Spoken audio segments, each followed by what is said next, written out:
Check it. Yeah, that looks good. So scoot in. All right. All right, I'm bringing it back just a little bit to get. All right, that's perfect. Let's do this. All right, guys. Be responsible. Be careful. Don't spill nothing. We spill something. We never do this ever again. Oh, we good. All right, that's the risk that's involved. Wait. Do y'all remember the name? Let's move this chair. Oh, hold on. What are we Let's talking- move this table this way a little bit All right, because so we hold on. literally cannot see. Pick this all. Pick all this stuff up. All right. In fact, we don't have to do that. Move your phone, bro. Yeah. No, it's not. It's.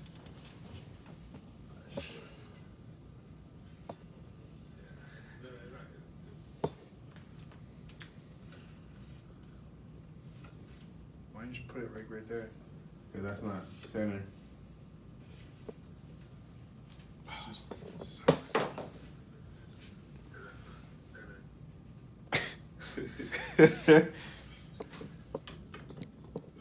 There you go. Yeah, there you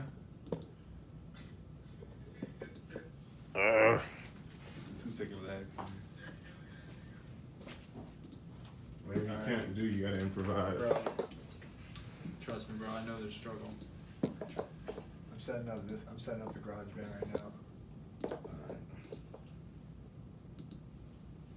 Now you can't see us, bro. Yeah. What's up? There you go. You gotta go widescreen. That's why it's not long enough. Now put it on top. Oh, that's good. You can still see us. Nah. No, Yeah. it's better the other way. This is good. This side. Yeah, this chilling. It's mad bright though, but whatever.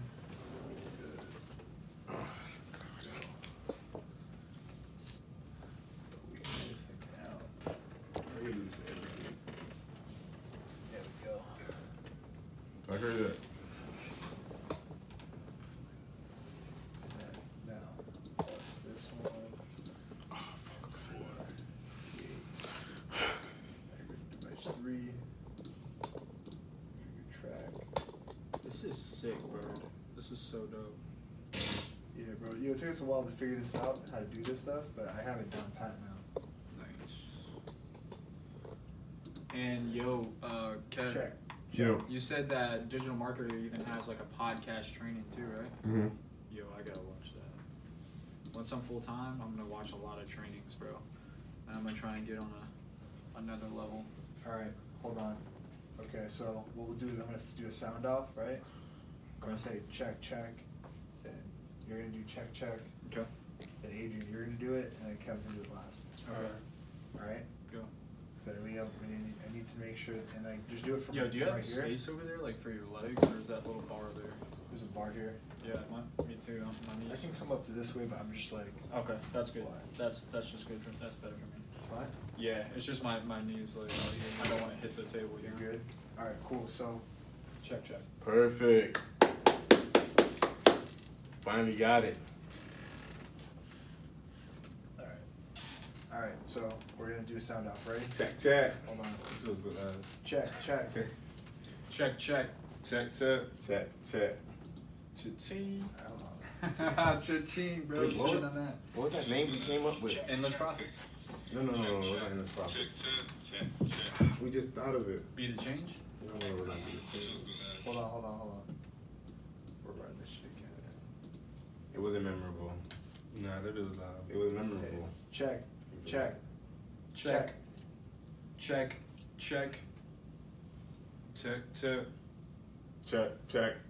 Cha-ching. Alright, let's see. Check.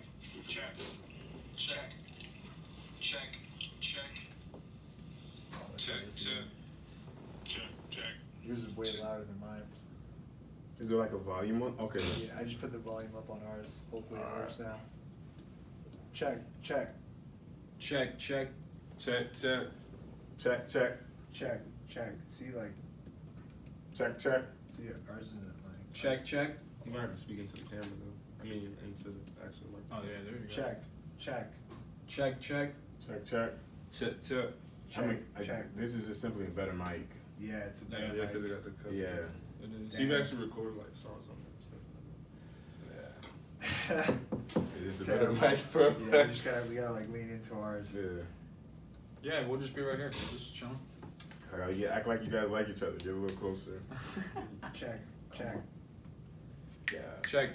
The audio sucks. Check. No, that's good, bro. That's way better than it was before. Yeah, but I just want to make the audio kind of like Check. close to each other, you know? Check. Yeah. Check. Bring it down a little bit. Down. Bring it down. Yeah, right there. Check. I don't know what that does, to be honest. Check. Hey, you're do, good. do a little recording and let's Check, see how it check. let's see how it sounds. My followers are waiting to get us to get started. All right. Wow, Alright, we're checking it one more person time. on right now. Oh shoot. Whoever is on right now, I really appreciate it. He's the 1%. The 1%. That's me. Waiting for the grind. Wait, what'd they say? Yo, They commented on this. No, that comment's been there for a while. Check. Oh. Check. Cha-ching. Check. Check. Wow, yeah, yours is way up. That comment's been there for a while. Check.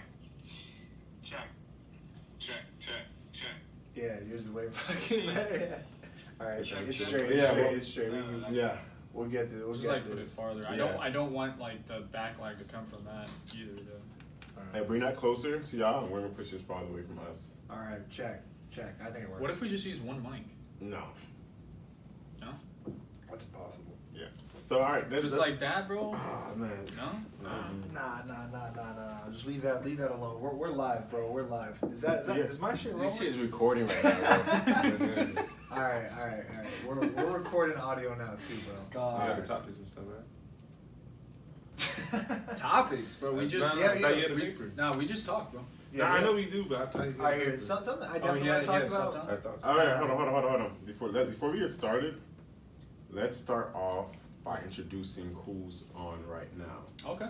So I'll start off by saying, what's good, everybody? It is Kevin Luador.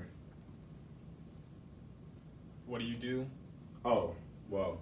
Nah. Yeah. Yeah, so so we have Kevin on.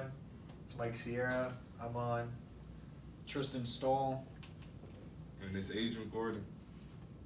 So we're gonna talk to you guys today about some crazy shit that's happening in the news.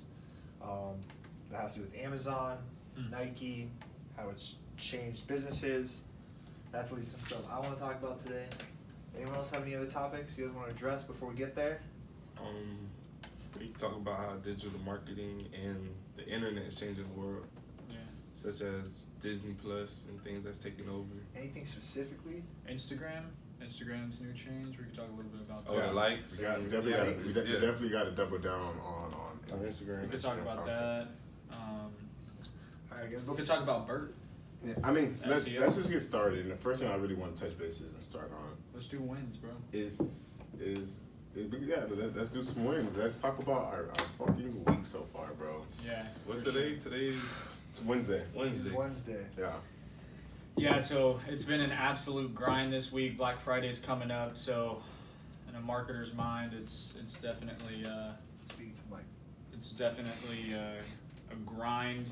So I specifically do email marketing, and we created 21 emails for one of our clients, making sure that we have everything done, so we can implement it on the back end, get it done copywriting wise, and then send it to our designers. So that was just a huge win for us this week, getting 21 of those emails done in 2 days.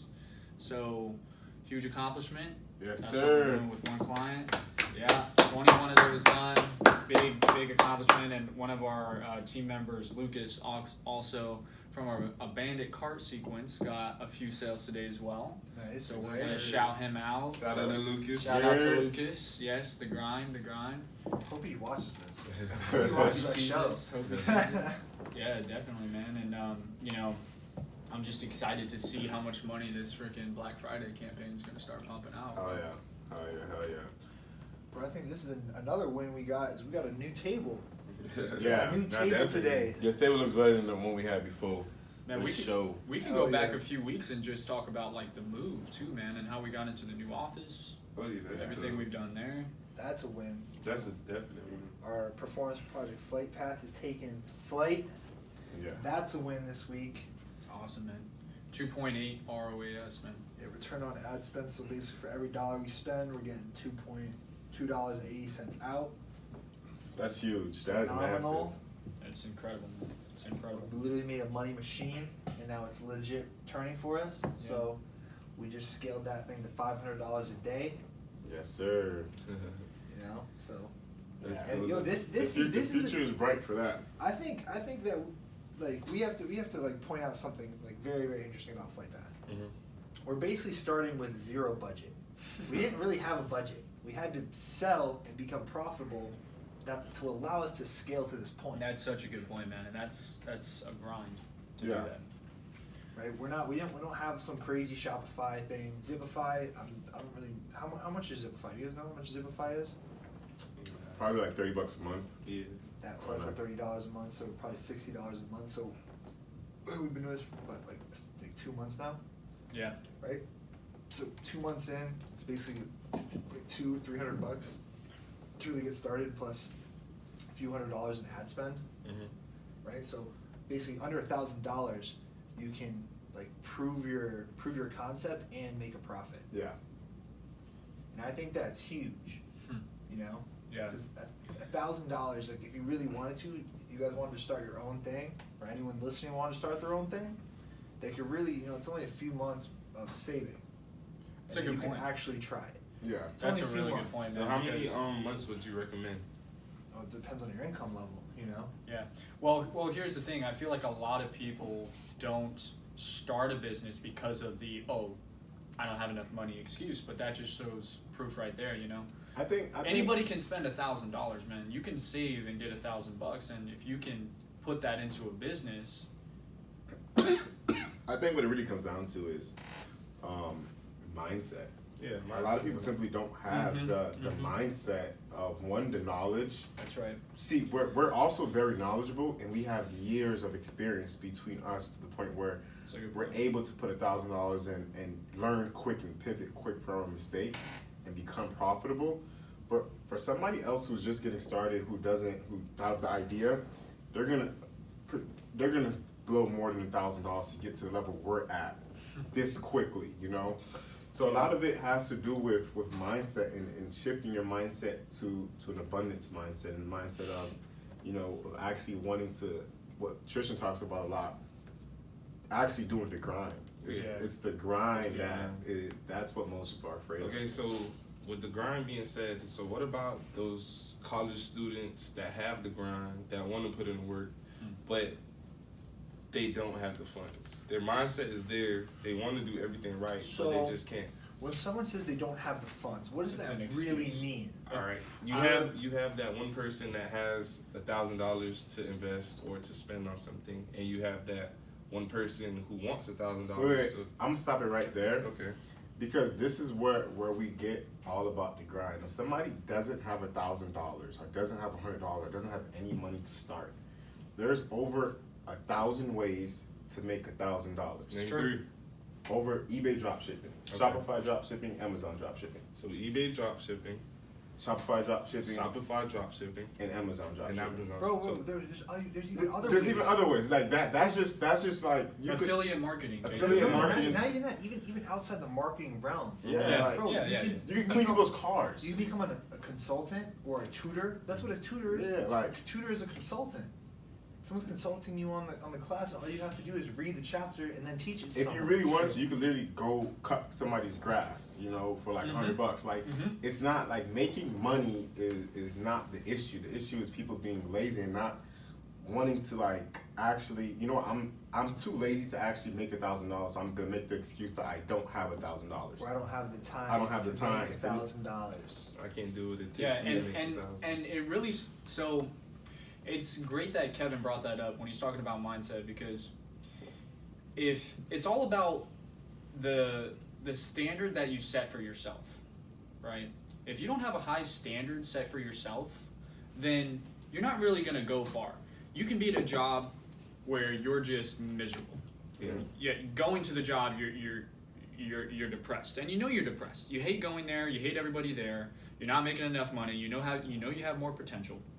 So you have to change your habits on a day-to-day basis. Okay, what can I do with the time that I have allotted on a day-to-day basis to start actually getting out of this, I know this is going to be strong words, but hellhole that I'm in right now, 100%. right? Yeah. You know, it's like, because people, they get into this complacent zone and they're stuck there. Or what happens is people grow within a company and they get to a management role and they say they get comfortable, and then they're like, oh, well, I don't want to be the amateur again. Yeah. I'm in a management role and I have respect, so I don't want to start from the beginning again. And you can't do that. Yeah. You have to be able to accept that vulnerability and learn something new in a different industry. You almost have to. You have to become comfortable with being uncomfortable. Exactly. That's one of the gems of the day. You have to be comfortable being uncomfortable to be successful in life. Right. Because if you don't, you'll find yourself being complacent. And that's why a lot of people that do have 9 to 5s, they think it's okay because, yes, it meets ends and stuff, and they can pay bills, but at the end of the day, that's not enough. You're not living your dreams. You have to wake up every day at 8 o'clock to go to work at 9, to get off at 5. And there's so many ways you can make money. There's so many ways you can make opportunity for yourself. There's so many ways you can... Bro, and for the people who say that they don't have, like, the money, right? Because, you know what? We don't know everyone's situation. It's true.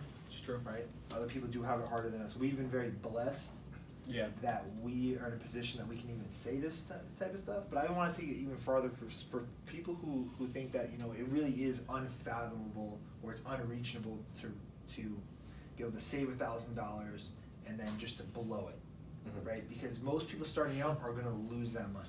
100%. Right? We are able to spend $1,000 because we are knowledgeable enough where it's not as big as a risk to us because we know it's going to work.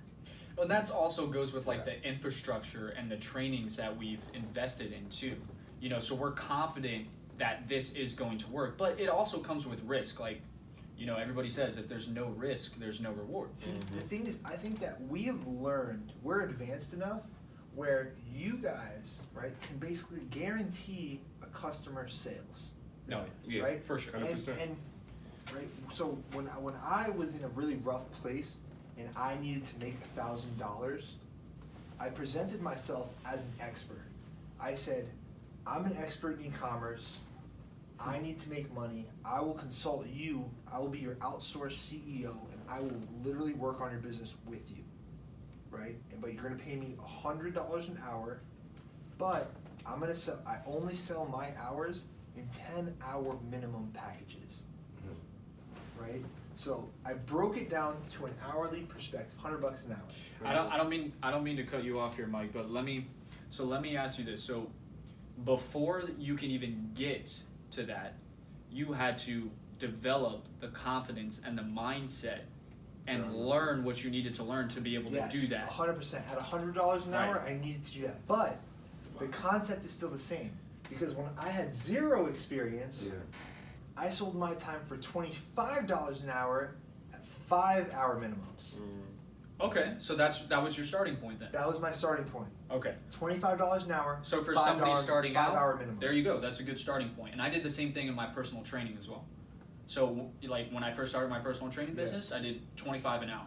Now I'm getting my personal trainer certification. Now, you know, I can 40, raise that to whatever 50. I want. I would charge for consulting now. I'll probably charge somebody $125 an hour. See, that's what I'm talking about. Only because I know my knowledge is going to generate you sales. I know how valuable my knowledge is. Whether you execute it on it or not has nothing to do with me. But 100%. I'm at the level where I know my knowledge, it works. It's proven method, you know? Yeah. $125 How does an that hour. feel to have the knowledge to know that that you can basically start any business And make money. and make money? Yeah, but it feels amazing only because I know how much work I put in I was just about to say to that. get to this level. So it Work feels you absolutely You put in a lot of effort, work, bro. But I do have to say that, you know, I don't mean to like sound arrogant or everything, but being the most advanced one at this table, that just means that I've been in it longer. Yeah, 100%. I have Mike, fucked, you're a goat, Mike. I have fucked up. I have You're a fucked goat, up Mike. more than you guys have. Right? Yeah.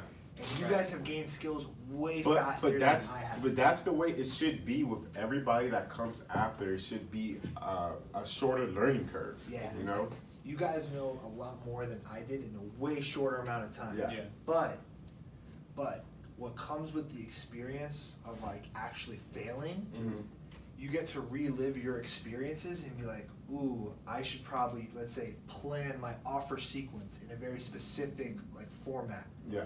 Like Adrian, remember when we went through one of your first days here? Yeah, we went through the upsells. We went through the It was upsells. We crazy. planned out each one. Yeah. And we said, all right, if our acquisition cost was $10, then we sold at this price. This is the cost of the product. Mhm. This is how much profit we would make.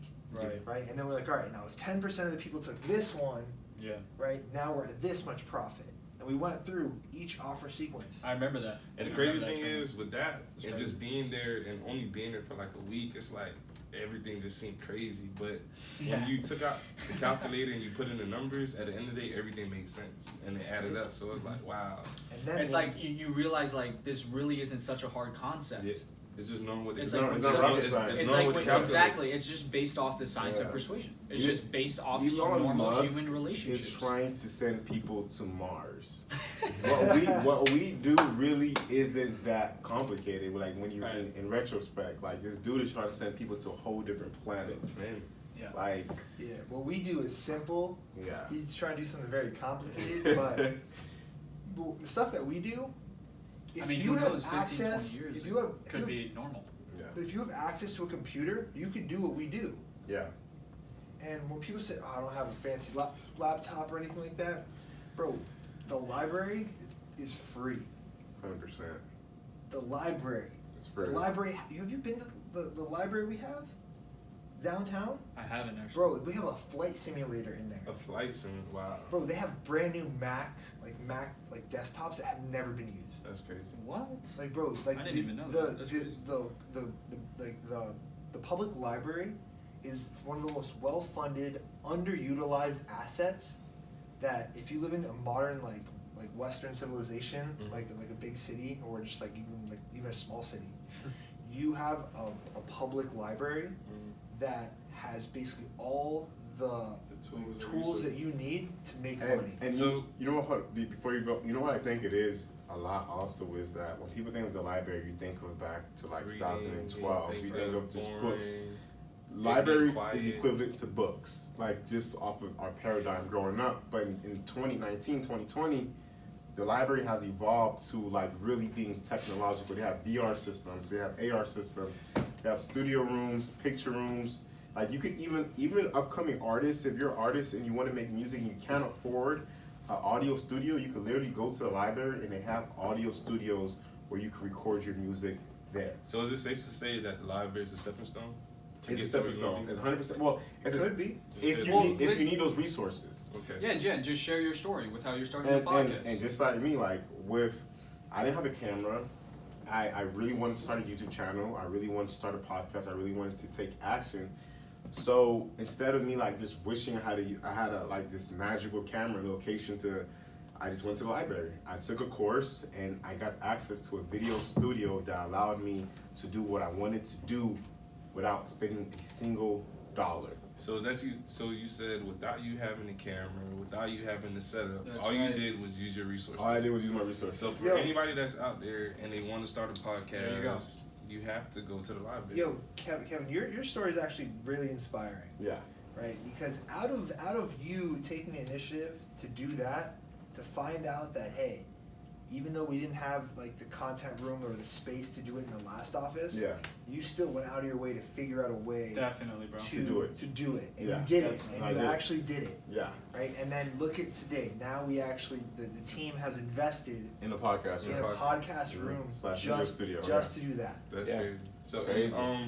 can you tell us a couple people that you interviewed and what you learned from them? Yeah, dude. For sure. I think the biggest thing I learned was how big digital marketing is, but the approach different people actually take with it compared to us. Like we're a marketing agency, you know, so we have our clients, we do this, but there's other people like Crystal Perkins, for example. She's amazing. She does digital marketing, but she's more so of a business coach. So she uses her resources and her knowledge, and she brings on students, she brings on clients. Well, she brings on students and she sells courses, which is like the main thing she does. Like she takes her knowledge, she puts it in the course, she sells for like $1,000 or $400. So I think What does she sell? Digital marketing? like how to run Facebook ads, how to Okay. do eBay drop shipping, how to Okay. but they build a following of people that support them and like them and trust them, and they buy these courses, and these coaches are probably making like 6 to 7 figures just literally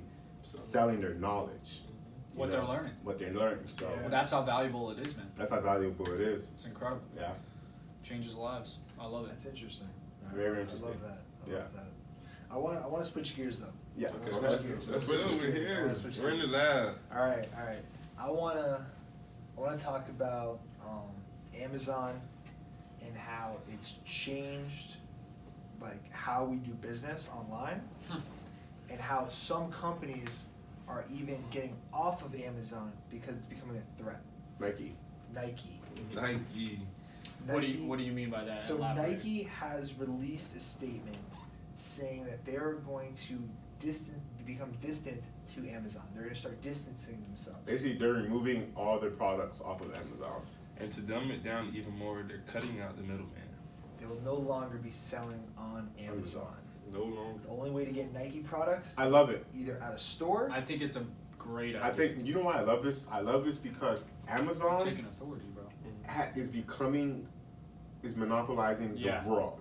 Yeah. Yeah. And it's becoming that central hub. When somebody immediately thinks they need something, the first thing they do, they go on Amazon. For sure. So for brands, sure. for people like us and other people who want to start these stores, eventually, like whatever you want to sell is going to be on Amazon.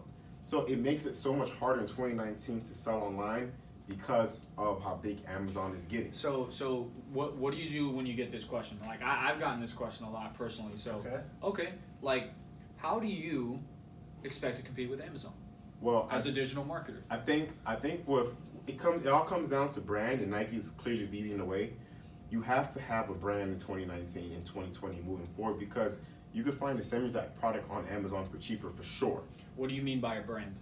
You have to be able to have a message or that resonates with the audience that people buy from people they like and trust. Definitely. And that's what brand is all about, liking and trusting.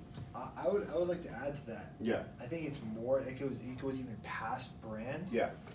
And I think One it has element. to do with customer experience. User experience. Yeah. Definitely. Their Key. online shopping experience, their experience when they open the box, right? When you order something that you've been like dying for, you love this thing, right? You saw an ad for it, now you're looking at it all the time. You want this, like this is the best product you've ever seen, you want it right now. Yeah. Right? One product I saw was the Hex Time. Yeah. And I was like, bro, I need to have that. Yeah. It's a product you need to have. Yeah. How was it when you got it? Yeah. Yo, So- I don't know what's going on with your phone. It's fine. My phone's God, mine's on live. whatever. Perfect. But so Hey, Kay, you trying to get Tito's up? Where's that? behind us. Yeah, you're trying to do it. Yeah, you put it on the tape. I don't know for it. I'm Careful. scared. Pour it off camera. Yeah. Is it a ginger ale over there too? Yeah. Yeah, man. Freaking. Just be careful of the spill. It's been great. It's been great, bro. Yeah, I should pass up. This way. Pull me up. Bro, everyone. Nah, I ain't gonna lie, this My podcast is like we do, bro. followers fuck with this. Yeah, definitely. It's going well right now. It's going well. But we're gonna drop a lot of So gems so while we're taking this little break, so Oh, just to recap what we're Yeah, talking so about. let's- We're talking about mindset, really valuing action over thought. And you know, a lot of people getting caught in the complacent zone is what's holding them back.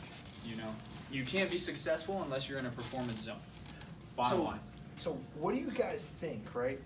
Do you guys think that Nike taking all their products off Amazon is now opening an opportunity for Adidas. I love it, bro. Right? Or do you think it's going to create more, like solidify their brand and make it more like high-end and premium? I think solidify their brand. Yeah, I think it 100%. solidifies the brand, makes their brand more 100%. exclusive. Yeah, and they get to do more with their product. And I seen something earlier this year. I can't be exact, but it was basically saying like Nike is gonna do something with like high school students to where like you can open up an account and you can buy a certain amount of shoes for a reasonable price. So now, for those high school students that can only afford 1 to 3 pairs of shoes, now Nike's trying to create a platform to where they can have at least 15 pairs of shoes and they fit in with everybody. That's awesome. And so I think that now it's like with them cutting out Amazon, I feel like that's just Many helping. companies are gonna follow that But down it the helps the little man. But technically, right now, we are the little man. It helps little brands, our followers, subscribers, people who are tuning in, who just want to get started with an online store. It helps them. It paves the way for them because Amazon is going the way they're going, and nobody's doing anything about it, bro. They're going to monopolize everybody. Yeah. It's Dude, crazy. you know Jeff Bezos is the richest person in the world by $40 billion now. $40 billion. It's not even close. It's Bro, not even close. That is insane. He's worth $140 billion. It's not even close, bro. Bro, do you know how much $1 billion is? That's 999 million. It's 1,000. 141 times, bro. Yeah, Bro, it's Like- 1,000 million. but I think It's crazy, bro. It's crazy. I mean, having that much money, it's like 49,000 million. easily, Bro, that's insane. So you know that's why people are starting to take action. You know, because it's like you're right, man. The first thing I do, I mean, I'm an Amazon Prime member. The first thing I do is like, oh, Same. I'll get free shipping. Yeah. You know what I mean? I'll get free shipping. I'll I do get the this same the thing. next day. Yeah, but the And issue, people love that convenience. it's not even factor. about the free shipping. It's about the fast shipping. Yeah. Yeah. Fast shipping. That's what I meant. That's what I meant. The convenience factor. I think fashion. Amazon. 2 days free. I think 2 days Amazon has also did a really good job with marketing their brand and also rewiring our brain to immediately think Amazon. Yeah. If They anything, literally move over a little bit. they have Yeah. literally changed. They have literally changed human behavior. But at the Amazon same- literally has changed. What Human I feel like what it all Yeah. comes down to, when it comes to a customer, they want results. They buy something, they expect it to come the next day. And it's like with Amazon, why they make so much money is because they deliver those results as soon as they can. It gets to the point to where they've been talking about having drones to where they can drop out packages. It's crazy. Therefore, It's crazy. that way that customer can get the results as fast as they can. Because think about it, if you are online and you order something, if you can get that product in 2 seconds, you'll want it in 2 seconds. Just to get that gratification of what you paid for is right there and then. And I feel like when it comes to everything that's being sold online, Amazon is what's the closest to the customer and the human, which includes the customer value journey. That's why you got Amazon Prime. You get it the next day. How crazy is it? How many times have you got a package the next day and be like, wow? I absolutely love it. Wow. I love it when I get packages. Wow, the next before day. you had to wait 7 days. You had to wait 7 to 14 days, man. Or sometimes And your package even get lost. Yeah, 100%. Hey, we'll give you free expedited shipping. That's what I'm saying. So, Revolutionary. and I feel like that's Nobody why, wanted to take the risk on We that, have a guess. and it's such an opportunity. and I, Yeah, wow, what is Yo! Hey. Who is that? Caroline. Car. this? Caroline, what's going on? What's going on, girl? How you doing? Welcome to the Clickable Impact Podcast. Welcome to In This Profits podcast. I love it. I love it. I love it. I see you're sleeping. So It's you have, sleeping. so do you have a question? You guys are being watched? Well, you are. Do you have a question? Our question for our guests. Yeah, we have a guest We now. have a guest live. We have a live guest in studio. No, what's going to be the I think next it's over there. background? I don't know. You had a interior designer come in. What are they coming up with? Hey, it's going to be awesome. We got a new That's table. actually something we didn't even talk about, but yeah, we had an interior design come into the CI office, and we will be getting some really cool signature chairs. Yes, sir. Yeah, we're gonna get some nice chairs. We gotta tell her we need 4 chairs, 4 tables, like, Just for the like one podcast. table that fits 4 people, Yeah. And then we also need 4 mics. Yeah, 4 mics would be good. Yeah, we need 4 mics, not 4 2. mics? We need 4. All right. Yeah, 4 You mics don't think now. the feedback would be an issue? No, we have to have like high-tech mics. So high-tech mics come from the sea. Wait, hold on, No, Caroline. What'd you say? Coming down from like everywhere. I better start. You better start ordering shit before you guys start making more requests. This ticket's getting pretty big. I just increased the budget on Flight Path to 500. A day? Yeah, we're It's at- we're it's at- profitable. From the past 7 days, 2.8 ROAS. That's good. And our ads account got shut down. Nah, yeah, we're good. Right. We handled so that. so it would have been higher. Exactly. Would have been higher. So if everything continues to play out like I hope it does, What's the percentage of inventory that's been sold with FlightPath? we're selling single 65 purchases. The Yeah, but- percentage of gross inventory that Yeah, we but have. we're selling single tees, and because we're selling single tees, we're We making need to know that number. what? We need to know that number. I want to sell out 70% of that inventory. I know, but we're making more money selling each tee one by one, actually. Yeah, I know. So we're not selling packs as fast as we want, but we're making way more money than we thought we were. Golden. That's So great. Sell more. Can't complain. that's there. why I increased the budget to 500. I know. Hey, That's what I realized focus is on at the end of November. I think it's November now. You have 2 weeks to sell out 70% of the inventory. Adrian. Can you do 3,000 a day times 365? How much is that? 900,000. Duh. Hold on, that's 365? No, that's No, more. I think it's over a million. It's like 1 point. Yeah. It's like 1.2. That was over $1 million. It's like 1.2. 1.95. Yeah, One point- 1.95 Yeah, million. 1.1. Million Oh. and change. I thought I had the error in my mind. It's a million. It's almost a million one. Yeah. There you go. Million Let's look thousand, for million 100,000. It's basically 3,000 a day. So what are you talking about? Amazon? Hey, I'm about to Yeah. make $1 million store overnight. Come on. Good. Well, you need to replicate that with other stores, not just one. But one's a good start. Thank you. That's all the time we have for this guest. Thank you, Caroline. Thank you, That's caller. all we Thank have you, for this ca- guest. Thank you. Yeah, we need a button over here to hang up. Yeah. To hang up. Thank you, caller number 1. All right. Mike is gonna hear about it later. All right. Coming home. Nah, that was quality for the podcast. I liked it. Talk to you later. Good night. Yeah. Good night, caller number 1. Hey, you should ask your followers if they want to. Does have any anybody questions. does anybody have a question or want to join the podcast? Hey, if you got questions. Whoever has a question or wants to join, we'll answer any question. Yeah, seriously, bring it It doesn't on. matter what question it is. We'll give Email you marketing, Facebook ads, mindset. mindset, Oh, somebody put the eyes. inspiration. What's up? What's the motivation. question? What's the question?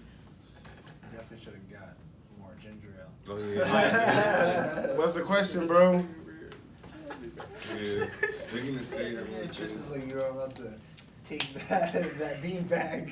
Yo.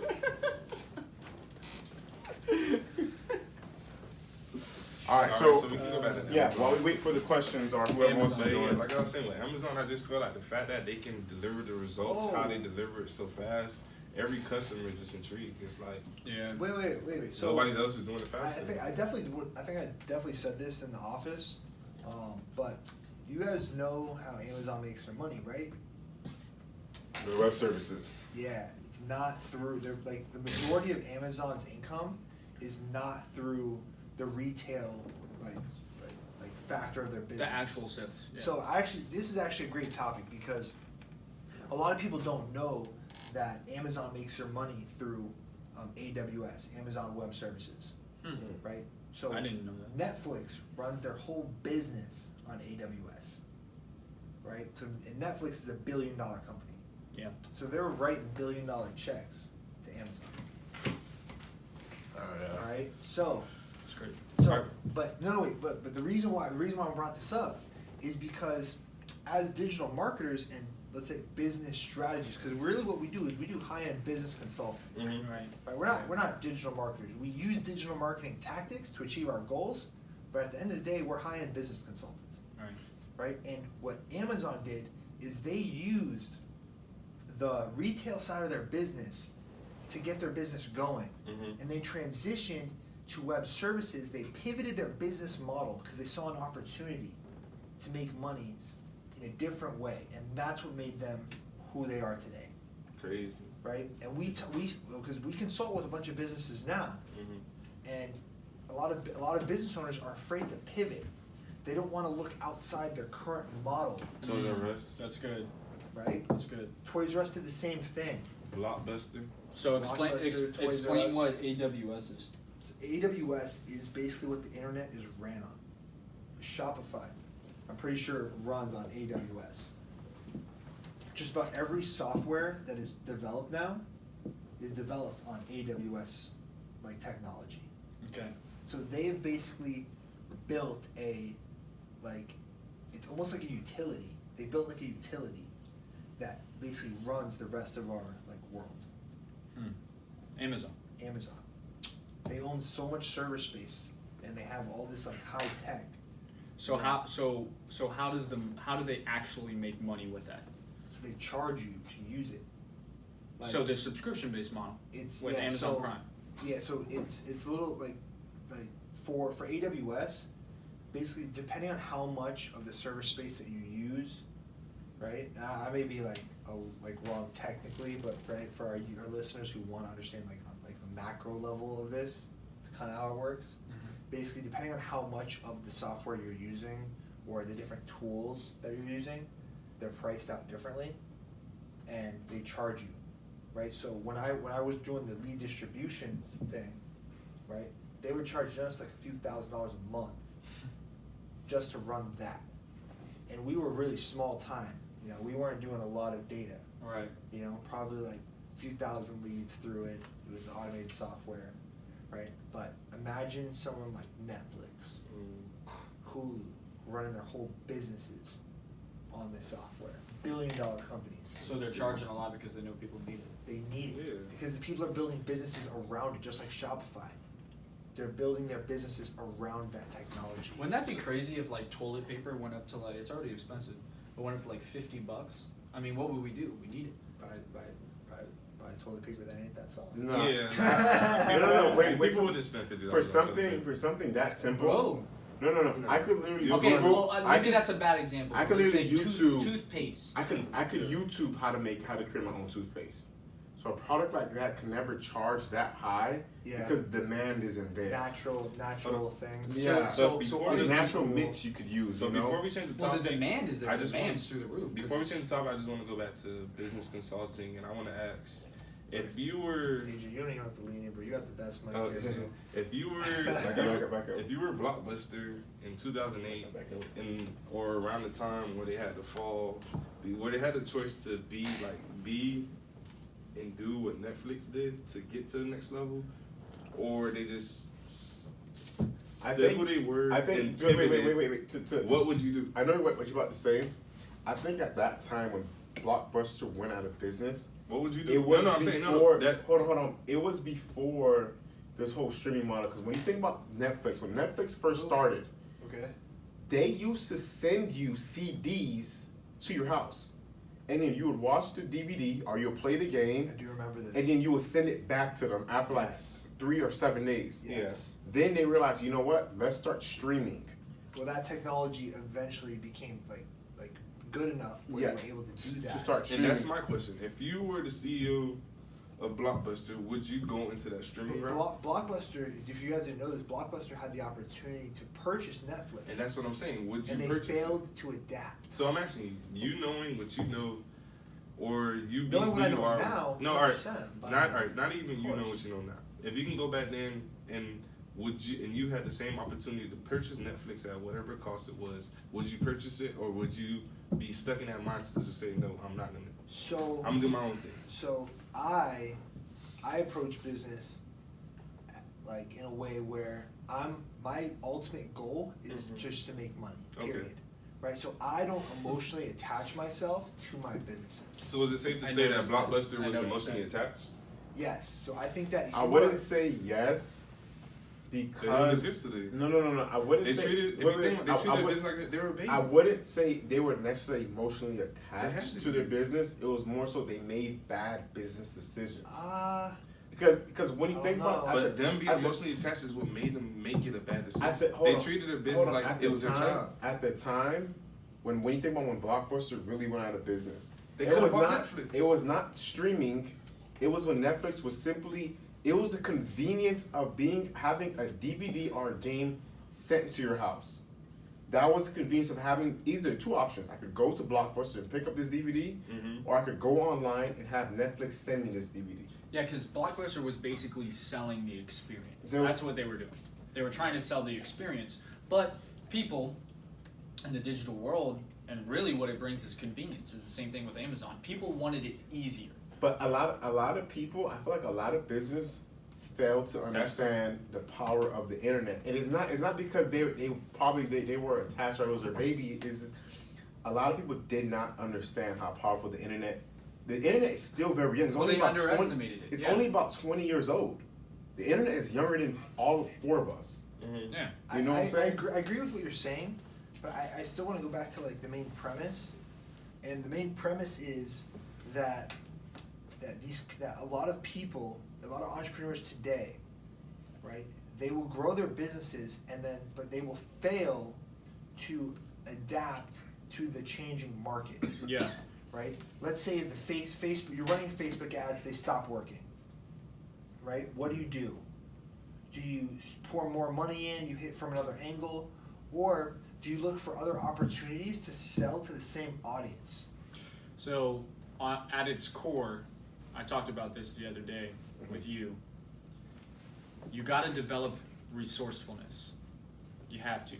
Because resourcefulness, That's the best way to put it. yeah, Resourcefulness. because if you're faced with a challenge or opportunity, resourcefulness sees, or excuse me, if you're faced with a challenge or an obstacle in a business or a failure in a business, resourcefulness sees opportunity rather than fear, right? So we have to work consistently, because it goes hand in hand with our main values in Clickable Impact, right?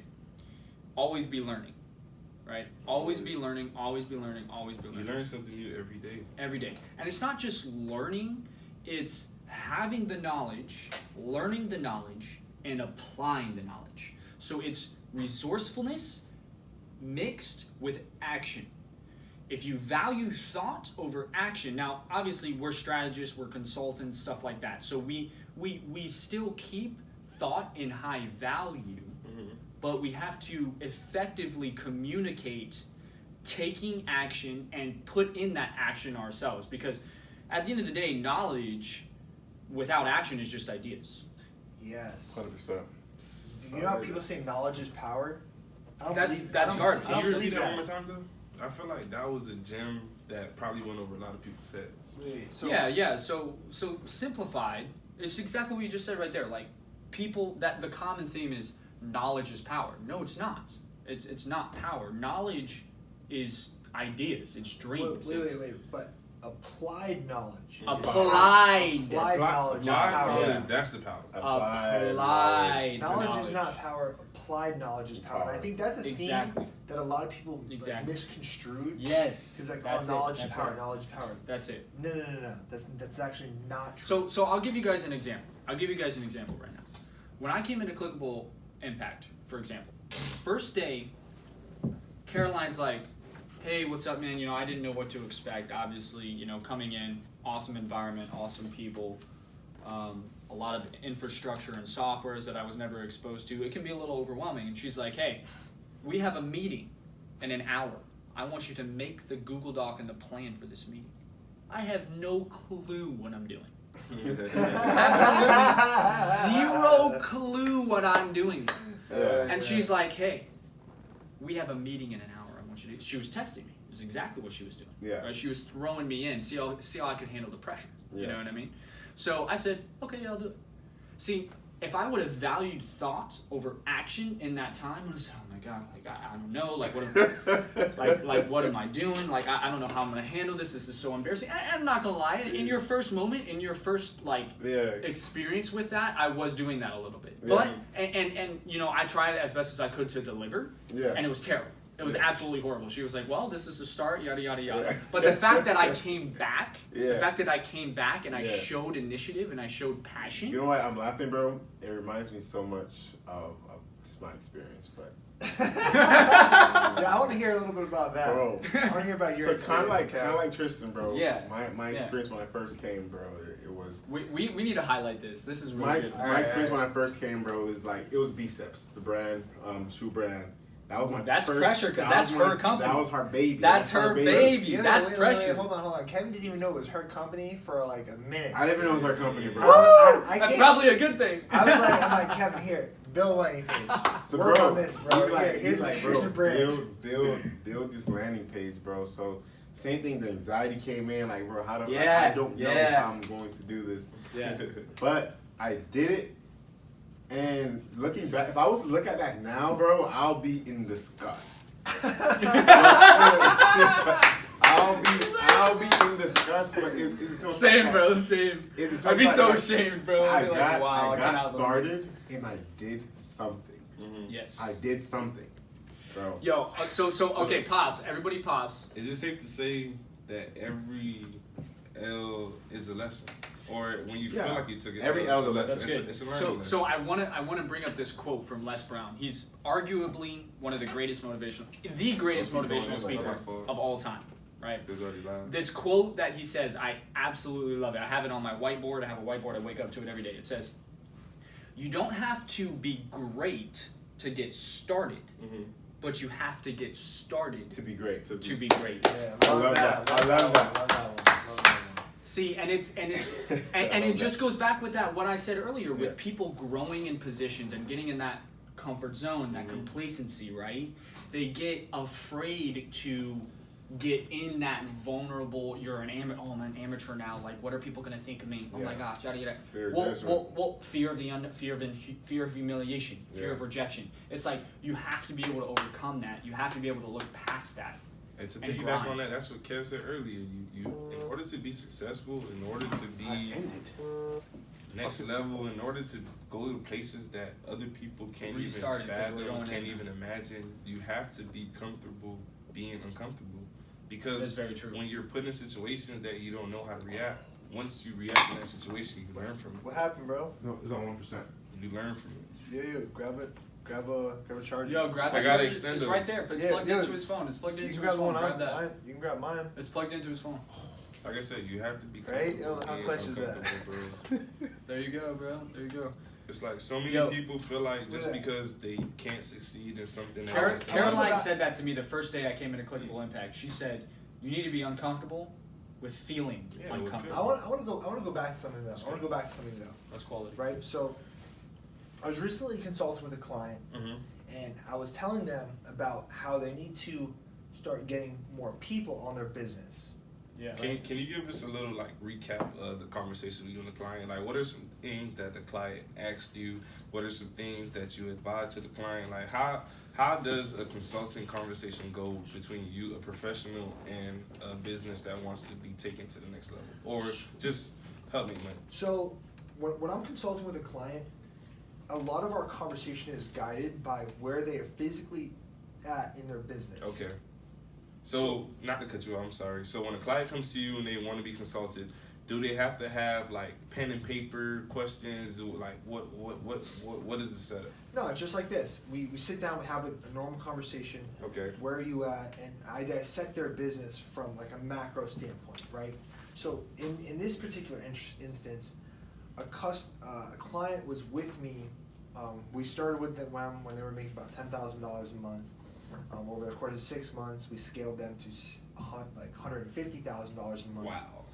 You know. That's awesome. So from 10,000 to 100,000. 150,000, like really, like literally over 10x their business. 50,000. Okay, 15x their business. All right, and at the same time, we're also growing this this other company, you know, Clickable Impact, our marketing agency, right? And there are a lot of similarities between like e-commerce businesses, or really all businesses. You have employees, you have to have standard operating procedures, right? You have to have people who you can trust to get work done. You have to manage cash flow. So, right, resources, being resourceful. Yeah. So there's a lot of things you have to do. Copyright. So the client came to me and asked me, and I advised them. I'm like, yo, you need more people. This is how grown you and like your immediate friend list. So when you say more people, do you mean like more leads, or does the CEO business, do they need more people as employees? So employees internally. Employees and people helping them grow the business. Okay. Like One or person run can the only do business. so much.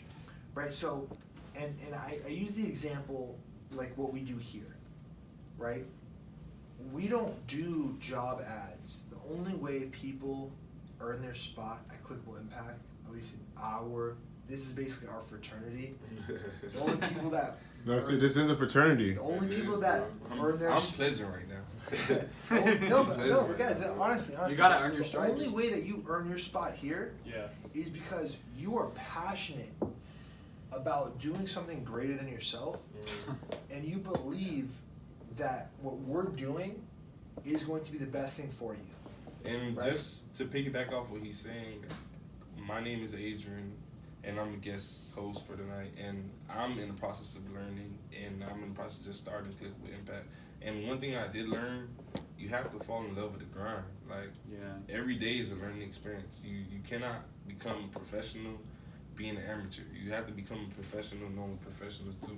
You have to become a professional actually understanding and taking the information that other professionals are telling you what to do, and then you learn from it. And then once you learn from it, you get to create your own brand. You get to create your own way, your own formula, and how to help other businesses go to the next level. And so to expand on that, you have to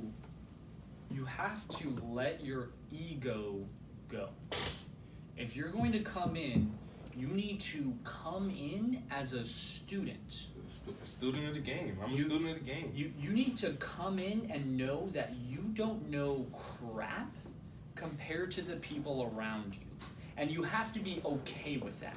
And that's challenging. That's not easy to do, right? I'll give you an example. Me. I've always been a high performer in my life.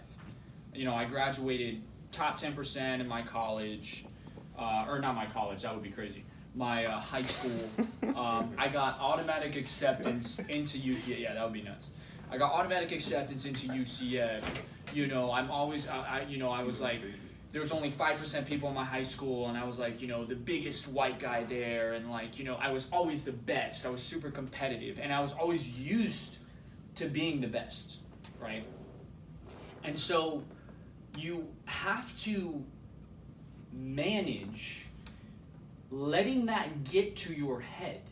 Because if you let that get to your head, then you get egotistical. And I had to learn very hard lessons in my life. Very hard lessons. And there was times where I got very egotistical and too prideful. And pride will come before the fall. So you have to have an inner confidence that doesn't come off as domineering or egotistical. So you have to have that inner confidence, but also embrace vulnerability and humility. So it's a balance between pride and humility, right?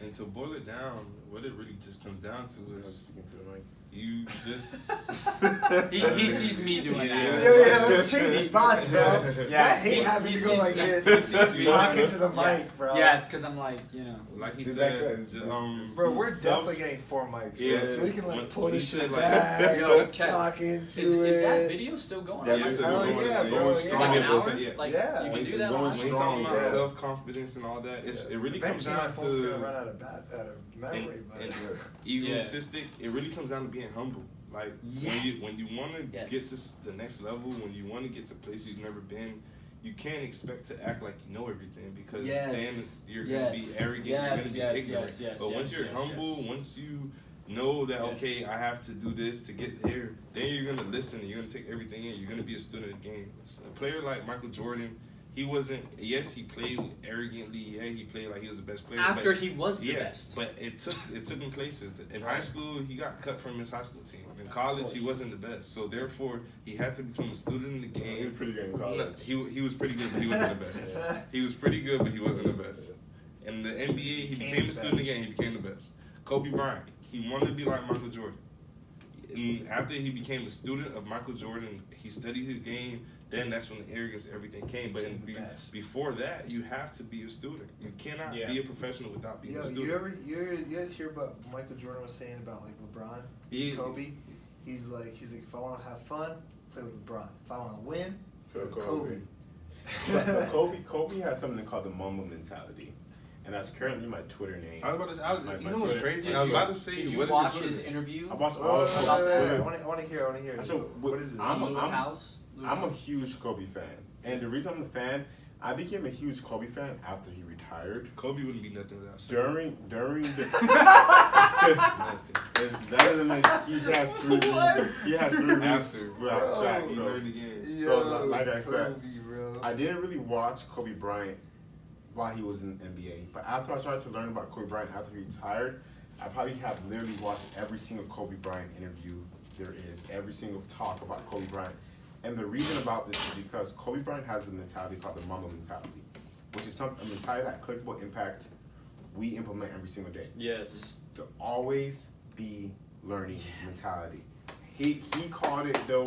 Every day he aims to get better. Every day he aims to leave it all on the court. Every day his mentality is, when I retire, I want to make sure that there is nothing I left on the court. I want to retire knowing that I gave it 100% everything I had. So whether that results into 10 rings, that's 10 rings. Whether that results into 5 rings, that's 5 rings. In a great story, I forgot the guy who told the story, but long story short, the guy said he went into the gym, like at 2 o'clock, he seen Kobe Bryant in the gym, shooting buckets, in a dead sweat. So he said he worked out for about an hour, and he was tired at this point.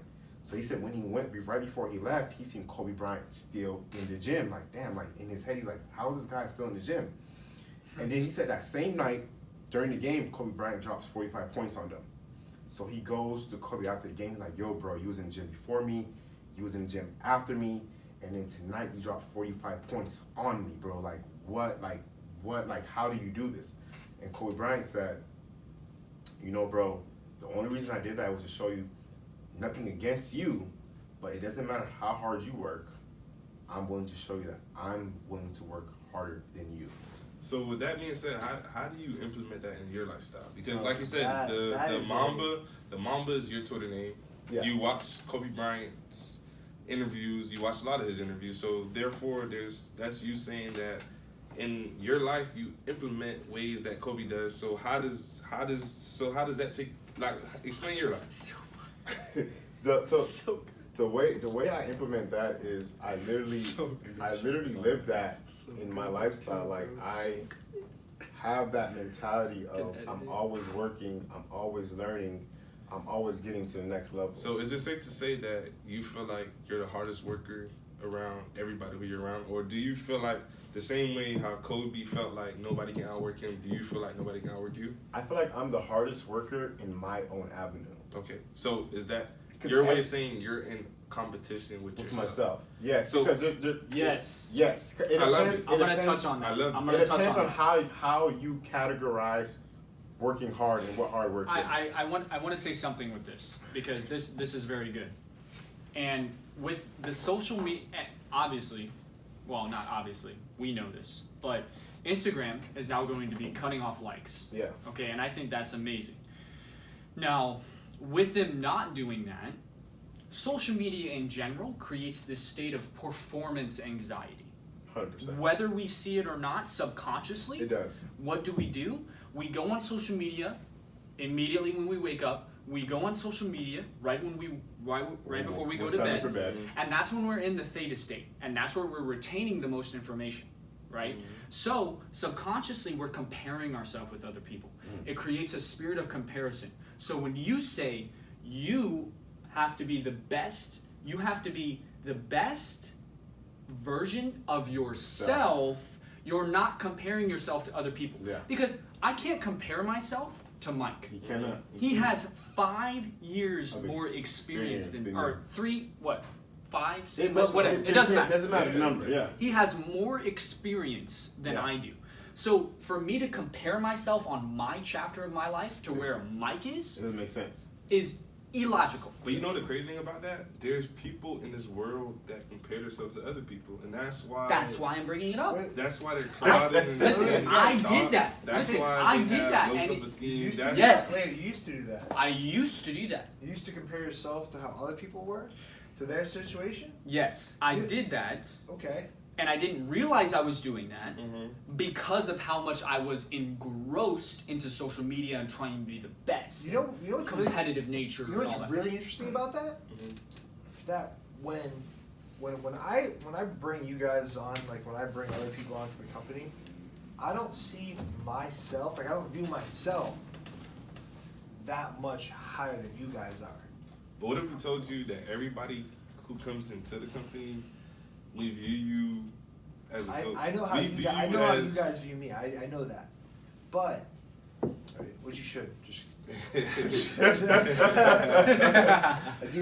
do have the experience. I have accomplished these amazing things. But Yeah. but once you guys realize, like, I'm not that much far ahead than you guys are. Remember, I'm only one chapter ahead, right? It depends. You're only one chapter ahead, depending on who you're speaking to. Yeah. Yeah. Right now, like Kevin, you know more than me about copywriting Yeah. and building like websites. Yeah. I don't do that. Yeah. I've never done that. I know a lot about websites. Yeah. I've never built one. Yeah. Like, right? Like, if you guys ask Shout out to me, Big Bad Johns. Big Bad John, bro, yeah, we gotta get that thing back and running. Yeah. That's my 2020. baby. That's my baby. Big Bad Johns is my baby. And Oh, can you yeah, give I us a love little insight that. of Big Bad Jones? What are you is talking it? about? Oh, Spice Drop, bro. Spice It's Drop. man's Yeah. first Share successful- Share that up, bro. Share That's- that up. Big Bad Johns was my first project. Successful. And back to the anxiety factor. Basically, bro, Mike and Caroline basically said, yo, we got this client. Can you manage it? And me wanting the opportunity, I said, yes, I can. And they basically You were said, ready for it, though. I You were was- ready for that. They You basically were said, ready for they it. basically said, all right, make this client money. Yeah. And bro, I had to build a funnel. I had to do the ads. I had to do Nothing he hasn't already done. everything. Everything. The crazy- Thrown in the trenches. No, Thrown wait, in wait, the wait, trenches. trenches, bro. Wait, I I have Thrown to into say, the wait, wolves. And I just we have to expand on this, right? So this was Kevin's like first real project, right? Because every other project we gave him was some bullshit, regardless of how we performed. It didn't matter. We just wait. But like a slight digression from that, right? That like we give you guys projects. Everyone that comes on, we'll give you a project. It doesn't matter how you perform. It matters how much effort you put into it. That's what we're looking for. I want to know how much effort you're willing to put into this. Yeah. Because if you're willing to give me your all, and you like, right, and it shouldn't feel like you're trying hard. You should just absolutely love it enough where you're putting that much effort because you actually enjoy what you're doing. I feel like it's You gotta both. fall in love with the grind. I feel like it's both. I feel like it's trying hard and having. It is passion. trying hard because at the end of the day, everybody that's at this table, when you take on a project, when you take on the task, you want to do the best that you can do. You want to put your creativity. You want to be innovative. Yo, okay, so that's good, and this just brought me to this thought. Okay, so I want to talk a little bit about clickable impacts leadership, Okay. and let's talk about how, like, my personal experience of how the clickable impact leadership has affected me and pushed me into a performance zone, out of my comfort zone. I want to share my experiences with that. I want you to experience your so it's going to be cool because I love it. I love it. you've been here longer. Yeah. I've been here a little bit less. Yeah. And you're just coming in. Yeah. So I I love want to it. hear. I love it. I love it. I want to hear Set it that. up. Set it up. Set it up. Set it up. Let's start it Go. off with the least amount of experience. I'll Yeah. start off with mine. Yeah. I got Yeah. this one. Yeah, okay, so least Yeah, amount so- experience, this is background. So we're gonna talk about how the three co-founders, so we have Camilo Parra. Let's just give some background about who the co-founders are. Yeah. I think that'd be good. So Camilo Parra, he is a finance major, he is a graduate from UCF. UCF, every single co-founder is a graduate from UCF, but Shout out to we'll touch on UCF. that. Yeah. Shout out to UCF, go Knights, baby, let's go. Knights. Let's go. All right, so Camilo Parra, finance major, interesting. Had an opportunity with Lockheed, making a lot of money, found a passion for Facebook ads, digital media marketing, started to create Clickable Impact with Caroline, who happened to be taking the same course at the same time as Caroline. Caroline, she helped grow the largest investment firm in Florida. Is that correct? Yep. Okay, she's a beast at sales, monster at sales. Okay, so we have those two, and then we have Mike Sierra Mist. Shout out. So shout out. So let's give a little bit about your background and what you've done. Okay, I'll do it. So when I met Mike, I was actually in the same digital media marketing class At as Mike UCF. at UCF, which is I like that. absolutely insane how we're working together now. I knew this guy was a goat, and I didn't even know him. You know what I mean? It's like it's when you have that vision, that passion, and that drive, it radiates towards other people, right? So this guy coming in, our project for our digital media marketing class was to run a digital media marketing Kevin campaign. was in the class too. All three of I us was in were in the class too. same You were in my class? I was in Yes, class, bro. man. All three of us We were were in the in same same class. No. You Hold didn't on. know that, The reason you bro? remember What group did you do? I did. What the was your group- project? I did the group with Oh, the bro. black girl. I don't think you remember the black girl. She talked. I don't remember what the project was. Was it the wellness coach that got tore up by the other guy? Well, it was the wellness Yeah, coach. yes, yes. No! It was the wellness coach, bro. Bro, I remember that like it was this. You remember the guy Jim? God bless her. Yo, God you bless know her. God Jim? bless her Yo, soul. I yo, hope the she's guy- doing amazing. The guy that tore up. Yeah, I we felt like so that. bad for her, bro. What? Oh, we fucking did it worse. Wait, than you that. know the guy that tore her up? He came to our office and toured this place. No kidding. That was him. This new one? Yes, he's like 2 floors above us. Nice. What's we need to meet. hilarious is, bro. Okay, Yeah, we're yeah, digressing. yeah, We're yeah, digressing. yeah. We're digressing. We're Back on track. digressing. Back on track. So anyway, that's amazing. I didn't even know that. That's crazy.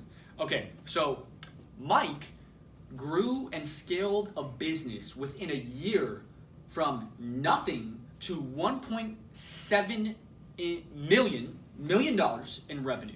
Okay, so that gives you a little bit of background about the leadership. So I'm going to touch on how that leadership really pushed me into performance zone and has affected me as I've grown. I think it's been about 4 months now that I've been with Clickable Impact. So Oh, really 4 months? it's been 4 months. Bro, you've come a long way in 4 months. That's crazy. Thank you, That's man. I wild, appreciate man. it, man. I Bro. appreciate it. I feel like it took me like a year. It's like half. Dude, it's because of all the infrastructure and the resources and the trainings that you guys are investing in. I know how you feel because like I've been in it for 3 weeks and it feels like I learned so much. Like Okay, so It's I amazing. think what would be good would be to have the setup that you said. So coming in, how this leadership has affected you. yeah, I'll go next, and I feel then like- Kevin has been a little bit longer than me. Almost a year now. Really? Yeah, just about a year. So Almost 6 a year. months longer than me. Yeah. Just That's about. gonna be awesome. Just Yeah. about Nice. a year. It was just That first Yeah. time. that's gonna be awesome. Just about. Okay. About a year. So we have an That's intern coming in. easy. We have somebody who's on the verge of getting full time, starting the new year, and then we have somebody who is full time, and we're going to share how the leadership tactics that Clickable Impact has used has affected us. So go ahead. I'll start off by saying today, me being an intern, I started my first project, and just starting my first project is crazy because it went from coming to Clickable Impacts, it went from seeing this room of digital marketers trying to get it, just everybody trying to win, to okay, you have to learn this, to then okay, after you learn this, you got to get this certification. And What do you mean by learn this? Learn What did they this, such as specifically in, tell like, you? it's so many things you can learn. Like the same way how with the company you have to learn something new every So day. much, bro. There's so many things you can learn. You can learn paid traffic marketing, mastery. You can learn Yeah. copywriting. You can learn email marketing. It's so much. Like you can learn podcasts. It's like this. If you're not learning something, you're not being successful. Yeah. And one thing I Yeah. really appreciate with the company is that because of digital marketing, I learn something new every day. So, with that being said, Every day. it starts off with just seeing the results. It starts off with seeing like me being roommates with Kev, seeing him grow to the person who he is right now. Like being his roommate, I got to see that first level. I got to see that every day. So it's inspiring. It's inspiring, yeah, it's inspiring. And him being that inspiring led me to be here. And what makes it so crazy, it got to a point to where I was doing like different searching for jobs and for marketing, but every job that I searched for was like for face-to-face marketing or business-to-business marketing. But Network. I really, it was Network all marketing. Network marketing. It was Bull all crap sales. pyramid schemes. Oh my God, it's Horrible. I can make a whole Yeah, episode. let's about go how sell horrible it is. DirecTV door to door. What? Let's go knock on a. let's- The let- crazy let- thing, wait, crazy thing is that sell DirecTV door to door. That's exactly what That's he was exactly what I did. Yeah, I And know. I told him that. Listen. And he was like, "Why are you doing it?" The crazy thing is, I told him on my day. He told me this. No, I was like, He told me. He Yo, told you me. know what's funny about that, bro? I told him I was like, I knocked on at least 100 doors a day, and he was like, "How many sales did you make?" I said, "We made 0." He was like, "Oh my Bro, God." that's what you said. 2019, the digital marketing and internet. He was like, "That's the way to go." So it's like, I knew what I'm gonna touch on that when I. I see knew it. where it was supposed to go, but like how it was for me at the moment, the doors weren't opening the right way. But at the end of the day, my roommate was in digital marketing, but it's like I didn't feel like I was in a place to say, "Okay, Kev, you show me the ropes," and that, because at the end of the day, it's like everybody has their own journey. But then it's so crazy how life works. I went to an interview that was downtown in Orlando. I want to say it was on the 4th floor under Gringos, and in the interview it was the same thing, the same runaround, like, "Oh, we do face to face, you got to knock on doors, da da da," and I was like, okay. The crazy thing, I would have had the job if I followed up, but because I knew what was going to be the end result, I didn't want to take the job. So now coming out of the interview, I knew I could have got it, but I was like, nah, I don't want it. Coming out of the job interview, I'm in the lobby. I'm on the phone with my mom telling her about the interview. I'm giving her the runaround like, "Oh, Mom, it's one of those jobs again. It's a face-to-face. I'm not taking it." She was like, "Don't do it." I see Mike coming out the elevator. And then it's like, it's so which crazy. is crazy because I don't even. Yeah, he doesn't even know me. He doesn't even know me. I don't know He doesn't even know me. I don't even leave the office for lunch. I just happen to be. But the leaving only this reason I know lunch. his name is Mike is because, like I said, Kev is my roommate, and Kev follows him on Instagram, and they went to a trip on California, and they were together. So I was like, "Hey, let me follow him. He's in digital marketing." So I followed him, and I realized that's him. I was like, "Homie, aren't you work with Kev?" And he looked at me. He was like, "Who are you?" And I'm like, "Dang!" I'm Kev's roommate. But I was suited and booted just coming from the interview. He was like, "What are you doing?" And I'm like, "Oh, I'm just coming from an interview about marketing, and they're trying to tell me this and that." And he was like, "Hey, how about you come and have lunch with me?" And I was like, "Okay." So as we were walking to lunch, I was telling him about my experience and everything I've been through with, for example, with the job, the marketing job, to where I had to go door to door. I had to try to like reconvince people that had Spectrum cable to get AT&T. It's crazy. I had to like convince them to get it. And it's like some people already had AT&T like 3 years ago, but because of the experience they encountered with it, they were not going back. So it's like I had to talk them out of it, but some people are not going for it. So within 10 seconds of with them slamming the door in your face. within 10 seconds, so that happened. Oh, I seen God, Mike, bro. and then he was like, "Oh, I went through the same thing. I know what you're trying to do." He was like, "We do digital marketing." He was like, "If this is something you want to do, just come to the office." So we went to lunch. That happened. I ended up coming to the office. Kev was already working there, so it's crazy. I didn't even tell Kev about it. So I came up.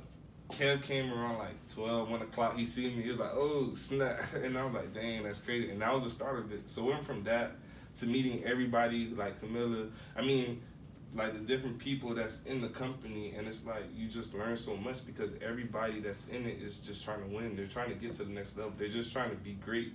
And like being around that atmosphere, being around that in that room, it's just a feeling. It's a magical feeling. Yeah. It's a magical feeling. That's awesome, man. And now, like I said, fast forward to 3 weeks forward, I went from being copyright certified to starting my first project. That's Huge awesome, win. bro. That's That's a huge awesome, win. man. That's a huge win. Yeah, I appreciate And you sharing Don that was story. coming in tomorrow. Yo, so okay, so I'm gonna add on to that. Yeah, Tristan, And- what's your experience? Let's hear about this. Yeah, and there was a few things that he said in there that I want to touch on. So, with the DirecTV and ATV sales, right? Again. How long did you do that? I did it. The crazy thing, I did it for a week, but I knocked on at least 500. But you got doors. hired? Yeah, I got hired. Yo, you and they lied to me. Yo, slight aggression, bro. Yo, I when I was They lied to me. when I was looking for some income, right? And I went to 2 interviews, two companies that did that shit, and I literally told them in an interview, I'm like, yo, why you guys selling it like door to door, bro? I can sell tons of these things online. Y'all sure you want to do it this way, right? And they said nah, and they didn't hire me. They didn't even hire me to go door to door, bro. Their laws. They didn't even hire me. I'm Their like, bro, y'all laws, sure? Like, y'all sure about this? I can make you guys tons of money online. It's because they knew you knew. They knew you understood. And okay. So here's I want to talk on this because I worked for Orlando Marketing Agency. I'm gonna put the name out there. It's a different name now. For 2 months selling door to door in the trenches. 2 months. 2 months. Rain, sleet, and snow. Rain, Even though sleet, and there's snow. snow. I worked 12 hours a day Oh my selling God. AT&T and DirecTV packages, and worked out after. I worked 14 hours a day when I was doing this quote unquote internship and job, right? So, what's funny is through that process, where I am now, it really helped me develop character throughout that entire process. Character and gratitude for something that is serious, for something that really invests in me, appreciates my time, and sets up actual realistic opportunities for me. So a piece of advice that I want to give people out there, if you're a marketing degree, you need to be extremely careful with the job descriptions that you're reading when you're applying for jobs. Okay, I worked my first job outside of college. I think this was great, and this is the most valuable experience that I got from it. I was a recruiter for an architecture and interior design firm, completely away from what I was studying. But during that time, I learned the value and how to interpret the principles and science of persuasion that people were using in their job descriptions. So now, coming out of it, having people really taking advantage of me unethically and getting me into the interviews, having me commit, and spending 2 months of my time in the trenches, selling in the dark, in Pine Hills, in really bad areas, not saying anything against Pine Hills, but areas that you don't want to be in. Areas that 100%. are very by yourself. I wouldn't want to be in not those safe. areas. Yeah. Not safe. Bottom line. He couldn't pay me to be in that by Yeah, myself. and the crazy thing is, You know what's funny is though I sell the most in Pine Hills. Yeah. I sell the most in Pine Hills.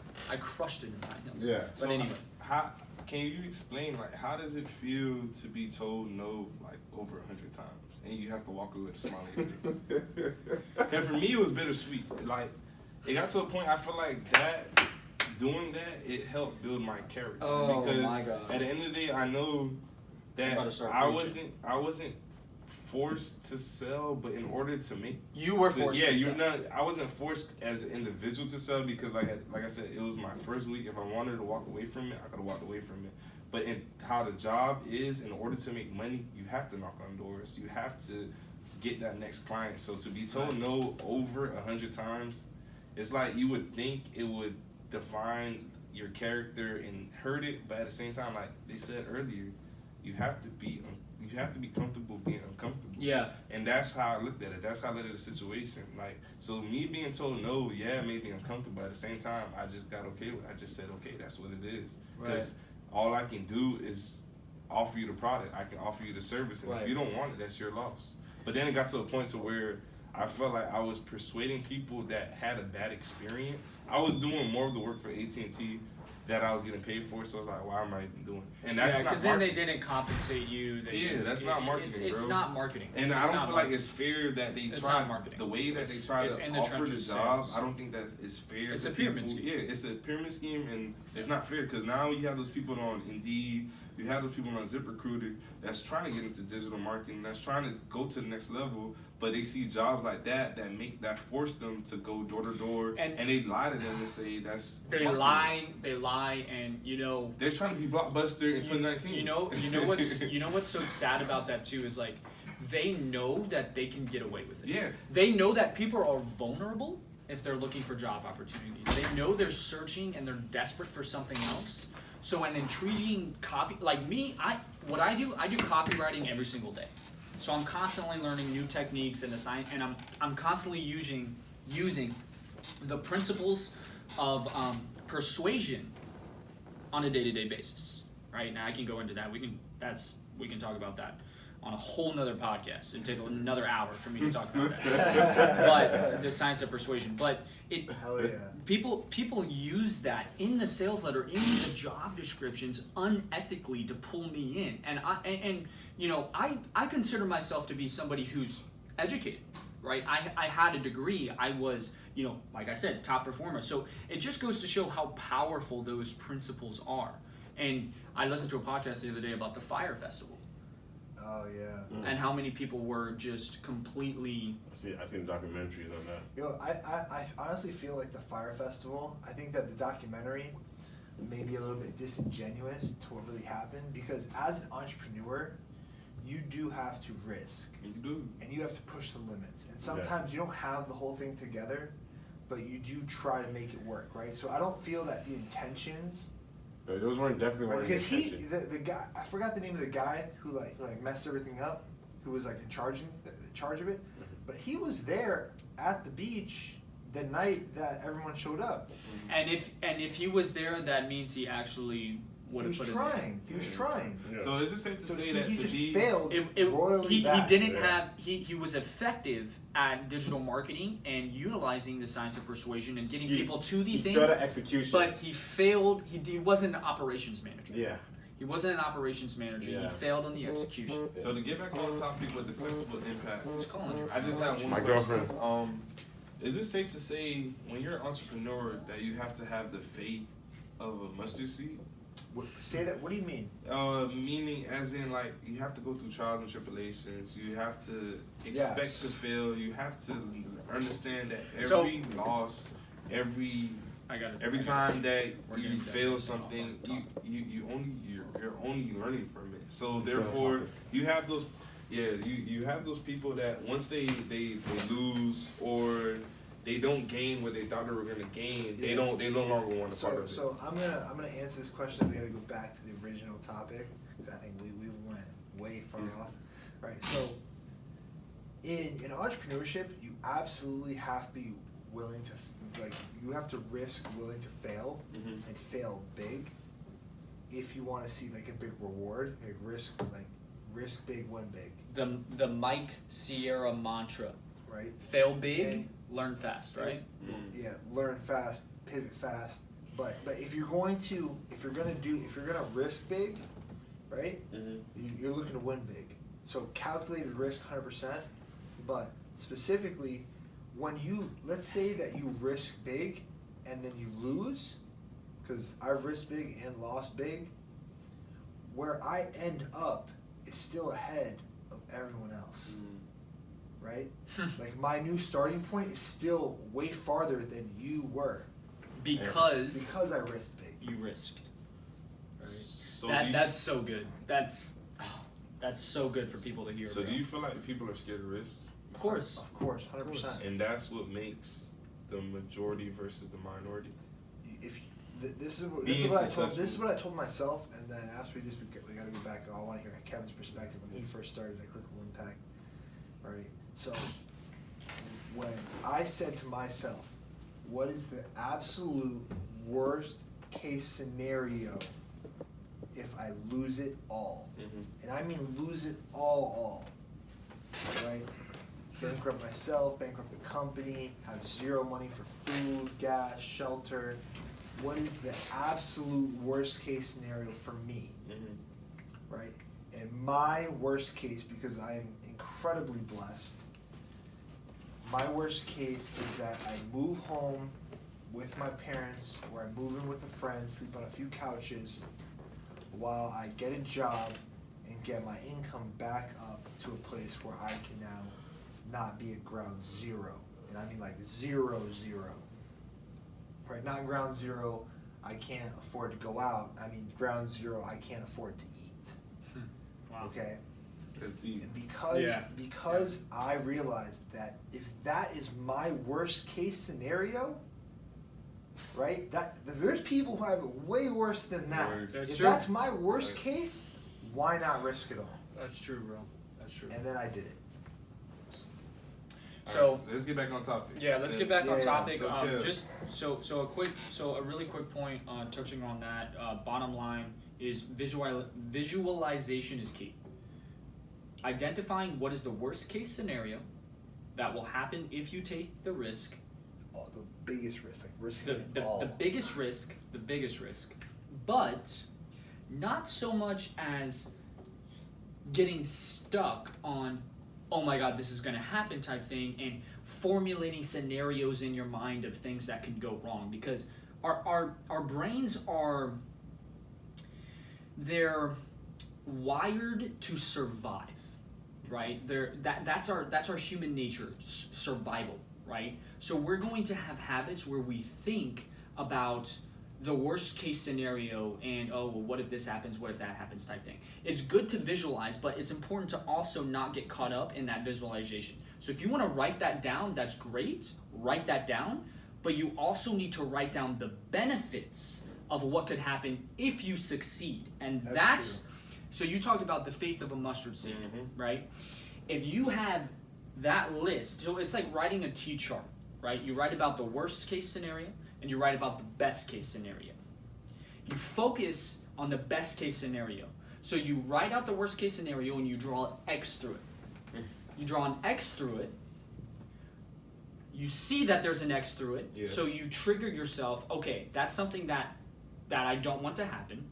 And you wake up seeing what you do want to happen, the benefits, a sense of fulfillment, a sense of self-respect, a sense of pride, at the very least, monetary gain, whatever it may be. Right? And you focus on that, and you declare it when you wake up in the morning, and you declare it before you go to bed. But anyway, that's a whole nother topic. So I want to talk about, back to the leadership thing. So what's Kevin's turn? Yes. What's Kevin's turn? But before Kev even talks about his leadership and his role with Clickable Impact, I also want to add my 2 cents. It's just crazy to how, when I first started, we were on top of the gringos. And then in 2 to 3 weeks, I've been gone for like 2 weeks because I had to change the schedule where I currently work at UCF. In 2 weeks, we moved. Yeah, we moved to a whole Chase building. So it's like to be gone for 2 weeks and then come back, and it's like you're moving to a whole new building on the sky rise on the 11th floor. It's wild. It shows the fruit. And I tell Kev that every time. I was like, if this is how it is now, I'm like, wow, imagine this company a year from now. Imagine this company 2 years from now. Imagine this company 3 years from now. Haven't even been in the business for 2 years, bro. So Kevin, I want you to share your experiences, and I haven't shared mine specifically. Go ahead, share. But I'm gonna go and use the bathroom Okay. because I gotta go bad. And I want you to share your experiences, Cool. and then I'm gonna come back and share mine. Cool. So, From ground zero, but not zero, but from where you started. Hey, and we'll talk about. I actually want to hear Basically, this. We'll ground talk zero. about this later on. okay. I wanna hear this. Yeah. So, basically, to start off my experience, got pretty much. I'm gonna start from day one. What got me first intrigued was that I was always eager to learn. I always felt like I had a ton of potential. Okay. And the reason I felt like this was because a lot of things I put my hands on while I was in college became successful. When I was the president of my fraternity, I was the vice president of organizations. I charted organizations. I just did a lot. I knew a lot of people. I was popular in college. I would feel like, so, I just felt like a lot of things I did that I worked super hard to get. For one, I felt like in college I was the hardest working person I knew. I think I outworked anybody I could possibly think of in college. So what really intrigued me was that when Mike did his presentation in class, like, whoa, this got on a whole different level than my mind could even fathom. At the moment, my mind was strictly college and strictly peers, and there's this guy that's making $200K a month in the real world while in college. So that was a humbling experience. When he came to my class to present the second time, I knew I had to get in contact with you. I knew I had to get to know you and see what you do truly. What really attracted me to Clickable Impact, and the reason I'm still here is because for a moment of my life, I felt like I was the hardest working person. For a moment of my life, I felt like I wouldn't say the best person in the room, but I would always say I felt like I was the most qualified person in the room for a significant moment of my life. For anything I did, bro, especially while at UCF. So to come into an atmosphere where I'm not the hardest working person, to come into an atmosphere where I don't know the most, to come into an atmosphere where I'm starting from zero and there's other people that's smarter, that's working harder, that just knows more, was almost astounding to me. It was like, wow, I am home. From the jump, I am home. So, cause it just gets to like, even now, like Camilo is in the office like 8, 9 o'clock at night, every night. He's here on Saturdays, he's here on Sundays. Back in the old office when I used to come in, you was in the office before me, you was in there late nights after me, like, yo, these guys are legit. So that's when I feel like, all the viewers like, damn, shit ended. I'm sorry, that was a very deep moment. yeah, it's cool. It's That's pretty when I felt like, you know what, I am home, and this is where I belong, because I even said this to you earlier, like back when we were on the 4th floor, what you guys are doing is not normal.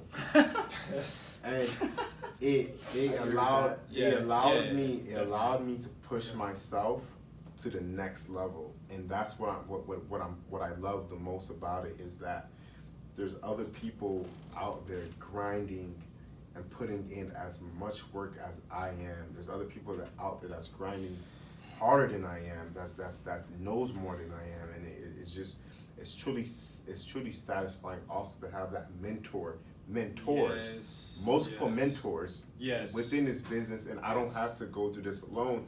Because if I had to go through this alone, bro, who knows where the fuck I would be right now. But because I have Same. you as a mentor, I have Camilo, I have Caroline, and now I Same even have person. other people to learn from Javier, Yeah. from Tristan, from Lucas. It's Bro, a place of gratitude, bro. Think about this, bro. When we met Javier, you know, great member of our team, love him to death, hilarious. But when he first got on with us, he was doing this 3 years by himself. He didn't have mentorship. Yeah. He didn't have the resources we did. Mm-hmm. You know, and looking at this from, let's say, like a leadership perspective, right? You see us as leadership here in the morning, earlier than when you get here, leaving later when you guys leaving later than you guys leave. Yeah. Right? We're here putting these 9 to 12 hour days because we know that if we're not at the top of our game, how can we expect you guys to be at the top of your game? Yeah. Yeah. Yeah. You set the expectation. Like, You guys set the bar. Set the bar. we're here and we're showing you guys that, hey, if you guys want to be here later, you guys are welcome to be here later. They just stop. Did it stop? Nah. Hold on. Watch it still. No, it looks like it's still running. Okay, I didn't know. Okay. Hold on. Some technical Nah, it's not even technical Bro, we got like difficulties. 3 hours of content. This is crazy. Keep going. Is there? It's like two No. hours. Anyway, This is awesome. but what I'm saying is that, back on topic, that if we are giving you guys an opportunity, and everyone that comes on the team, we're not, like, if you guys want to be here later, work later. Mm-hmm. You guys need anything extra, like, let us know. Like, we're going to give you the resources, but at the end of the day, we're the ones, like the leadership team, like, we feel responsible for the success of the company. Yeah. Like, we feel personally responsible for it. And it's we have a responsibility not just to ourselves, but to you guys as well. Like, we feel responsible to lead you guys in a direction that we will basically guarantee success. Right? Because failure now, there's too many, the stakes are way too high for us to fail. Mm-hmm. They're way too high. So, like, us as the leadership team, we put in those extra hours. And we're motivating you guys to, like, live downtown. And we've designed our lifestyles in a way that allow us to do that. We don't Yeah. have to drive 30 minutes. We can wake up, go to the gym, like, and be basically at the office within a 5 or 10 minute walk. Yeah. Right? Where you guys have to drive, you have to wake up, drive downtown, bro. By the time you wake up and like drive downtown, bro, it's already like an hour and a half into your day. Yeah. Bro, I gotta wake up at 8 to get here at 9:45. That's what I'm saying, right? So for us, like, It's crazy. I don't have to sit in a car. I can just wake up and walk Yeah. to the office. Whenever I finish the gym, I take a shower, come straight here, right? Have a few meetings, go to lunch, and then I can leave in the middle of the day to do whatever I want and then come back, because this is all still my home and everything's like within walking distance. That's the goal, bro. That's So the can goal. you give us an experience or a day in the life of Mike that lives downtown and his office is downtown? How is that? Similar to what I just described. Like, some days I'll wake up, I'll come straight to the office because I have some important meetings, I have some things to do. Then then maybe I'll hit the gym 11, 12 o'clock. Yeah. Right? Not like right when I wake up. Maybe like wake up a little bit, hit the gym after some of the people have already cleared out, and now like I have basically a private gym to myself. Yeah. I love those workouts. Come to the office, maybe have a lunch meeting with the client, get some of my main objectives out for the day, right? That's one day. Another day, maybe I wake up half the day, I come to the gym and I come to the work in the morning, do some stuff, leave for the gym, and then maybe I don't come back till later on at night, and I pull like all-nighters.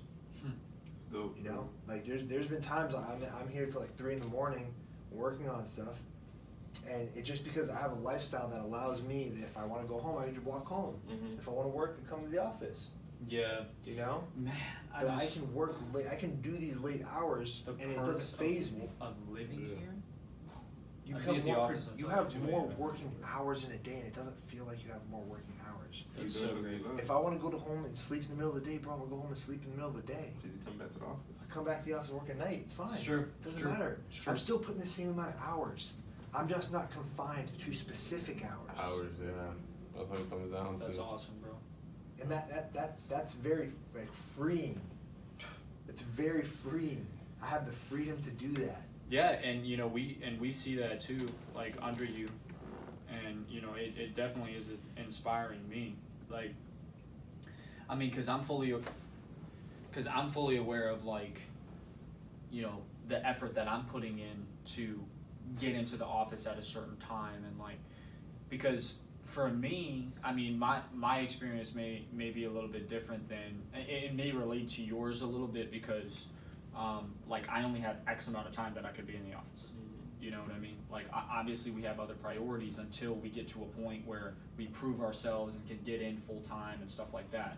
And that system is something that I value as well. I think it's great. And Bill Gates did the same thing. He went out and he memorized every single license plate of the people who were there early and stayed late with his employees. That's wild. He didn't have a dime. He didn't have a dime to pay before he was when the company was shit, when the company was nothing. He didn't have a dime to pay his people. Now those people are millionaires. But wait, Billionaires. to pause. Billionaires. Wait. Billionaires. I want to take a deep dive into what you just said. I feel like that is very important.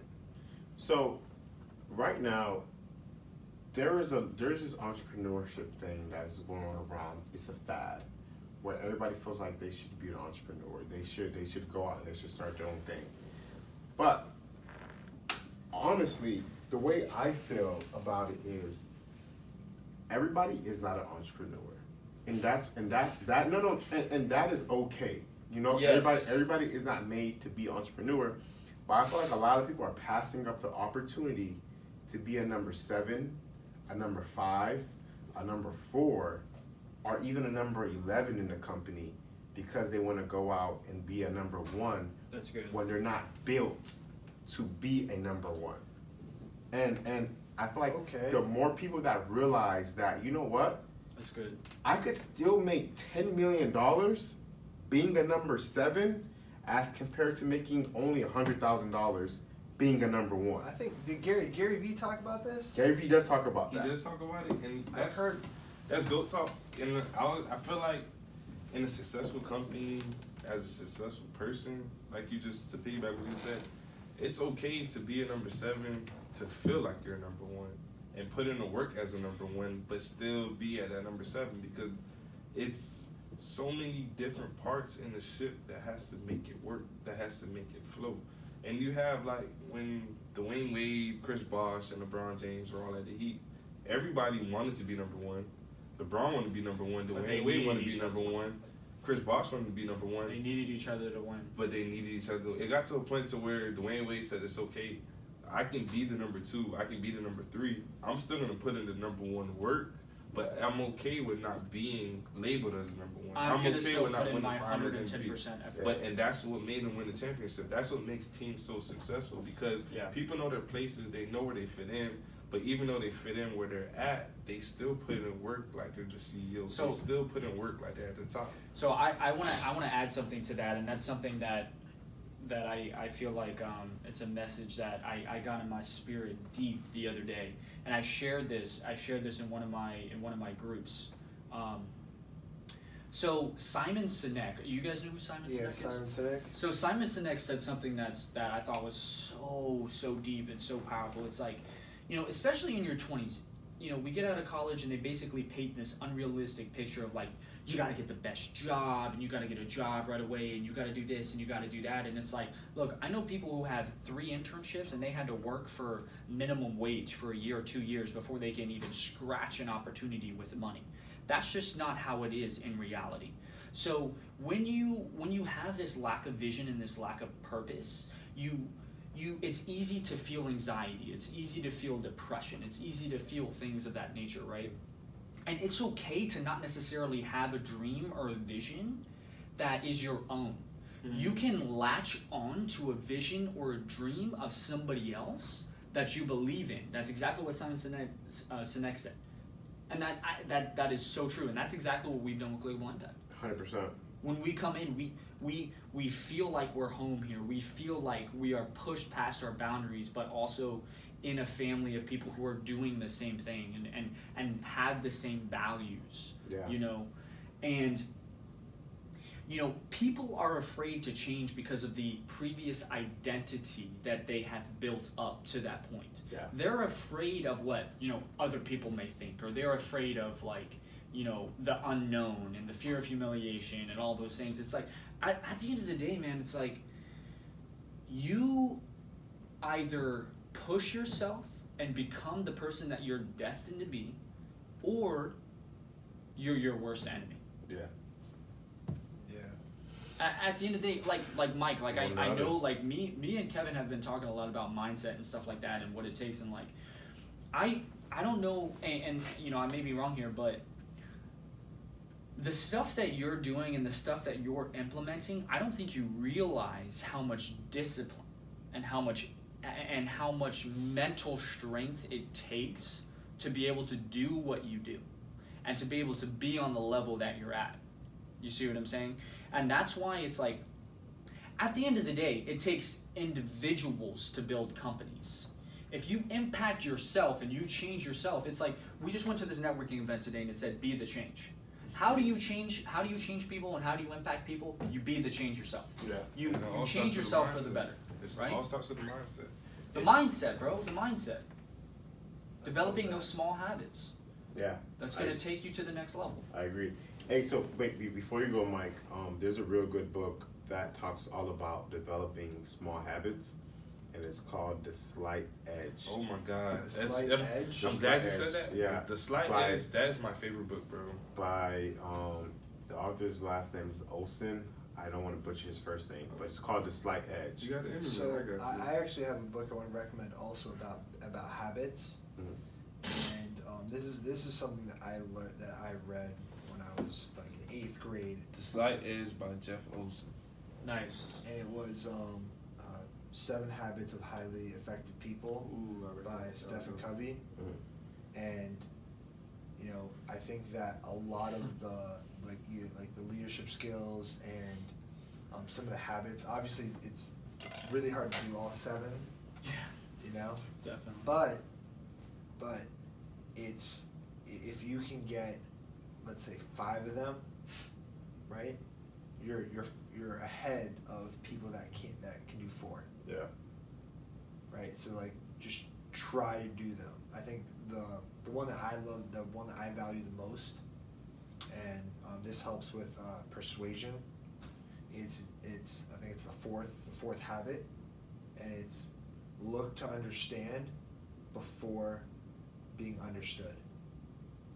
Right? So how you apply that is, especially like, let's say you have an issue, or someone's trying to explain something to you, something that you don't understand. Yeah. You have to try to look where they're coming from their perspective, right? Because arguments happen all the time, and it's because of a disagreement of the way that you view the world and they view the world. So coming down to their level and trying to understand why they feel the way that they do, and then approaching the situation now from their perspective allows you the ability to change that person's perspective in a way that is very in tune to what you want ultimately. If you know for a fact you're right. It's not about knowing if you're right. It's about if you and I have an argument because you have a worldview, right? Let's say that we would do our digital marketing differently, right? Mm-hmm. Or let's say our subject lines or how we would build a campaign out, right? I'm using conditional splits because I'm saying, you know what, the most valuable indicator of if they're going to open my next email is if they didn't open my last email. Right? Or if they purchased in 2 days, I don't want to send them this email, right? Yeah. You may come to me and say, hey, you know what? It's actually not if they were opened this last email. It's actually if their age is 45. It's 45-year-old people, they're the ones who open it. Because you could look at the data completely differently. Right. Right? So from my perspective, from your perspective, I could look at that and say, I understand how he got to that answer, or I understand how he got to that perspective. Yeah. Right? So now me understanding how you got there allows me the ability to now influence how I can change your perspective. I can walk you down a logical path the same way you got to that first logical perspective. I can now change it to show you my point of view. I can bridge the gap. Right? And that's very powerful if you're looking to influence people. Right? If you want to be the influence in your organization, or you want to be the influence of your friends. Before you go, another good book, you brought that up, How to Win Friends and Influence People, talks all about basically everything you said. Human relationships. Yeah, bro, I gotta read some more books. But you don't have to read. You can listen to audio versions, bro. You don't have to read. I mean that I have to consume more content. Yeah, consumer content. How to Win Friends and Influence People. I want to spend a whole day just doing training. And The Slight Edge are 2 very good books that I very, very like enjoy. an entire 12 hours of just training, reading, and development. All right, I think that's a good place to end tonight. Yeah, I was about to say it's 1:30. Yeah. It's 1:30, bro. We're doing this in the middle of the night. Middle of the night. Someone said they don't have enough time. That's bullshit. You can make the time. You don't have enough money. Granted, we have this amazing setup, but nah, this ain't an amazing setup. This is not an amazing setup. We could literally set this shit up in our kitchen. you could, yeah. We're just recording from our iPhone, guys. Yeah, we're recording this off our I hope the phone's still recording. Oh God, I hope so. I hope the phone is still recording. Probably stop recording. No, this shit has been recording for fucking hours. Pause it. Please pause it. Yeah, end that. For almost 2 hours now. We're ending it. Yeah, we're ending.